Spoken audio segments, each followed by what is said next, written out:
Mes petits docs, les animaux de la banquise.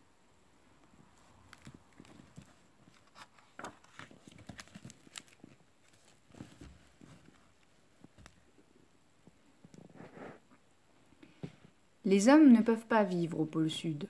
C'est l'endroit le plus froid de la planète. Seuls que quelques scientifiques y font des recherches.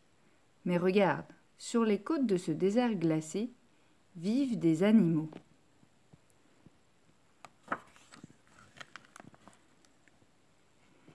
Voici des manchots empereurs.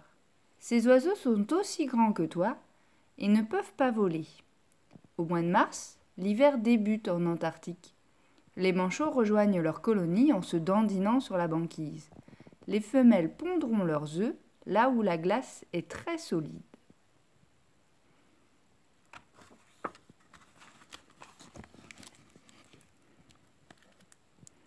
Brrr, quand le froid souffle en tempête, la température descend à moins 60 degrés. Les manchots se serrent les uns contre les autres. Papa manchot a couvé l'œuf. Coucou! Quand le bébé naît, ses parents se relaient pour le tenir bien au chaud contre leur ventre.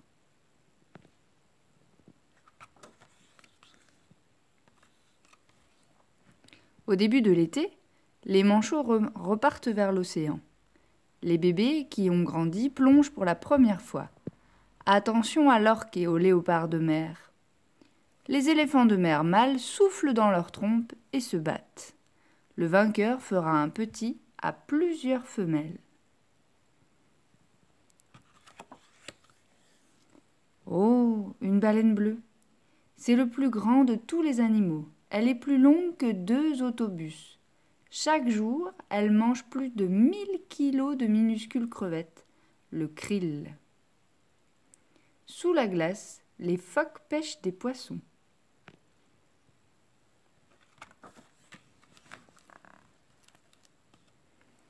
Dans le ciel plane un albatros. Cet oiseau géant vit en mer et ne se pose presque jamais.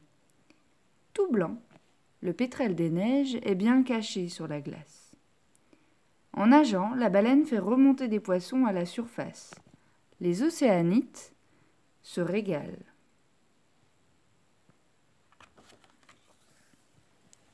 À l'autre bout de la Terre se trouve le pôle Nord et l'océan Arctique, dont le centre est toujours gelé.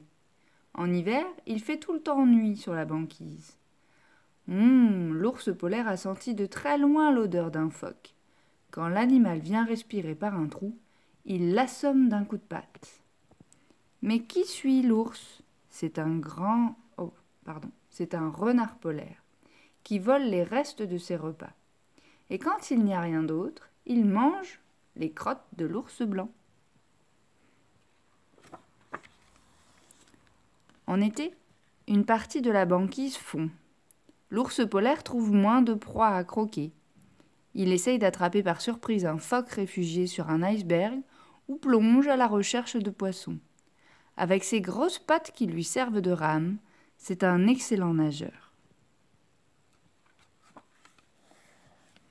Ces oiseaux noirs et blancs sont de petits pingouins, les guillemots. Bien plus légers que les manchots, ils peuvent voler et pondent sur les falaises des îles. À 3 semaines, les bébés plongent de très haut dans la mer. Plouf! Quel saut! Dans les eaux glacées du pôle Nord vivent aussi des orques et des baleines. Le narwal à la drôle de dents torsadées est un cousin du dauphin. Il va très profond pour pêcher des calmars. Entre 2 plongées, l'énorme morse se repose sur un bloc de glace. Sur les rivages qui bordent l'océan, l'hiver est un peu moins froid. Les animaux sont plus nombreux. Qui vit dans la toundra? Des loups?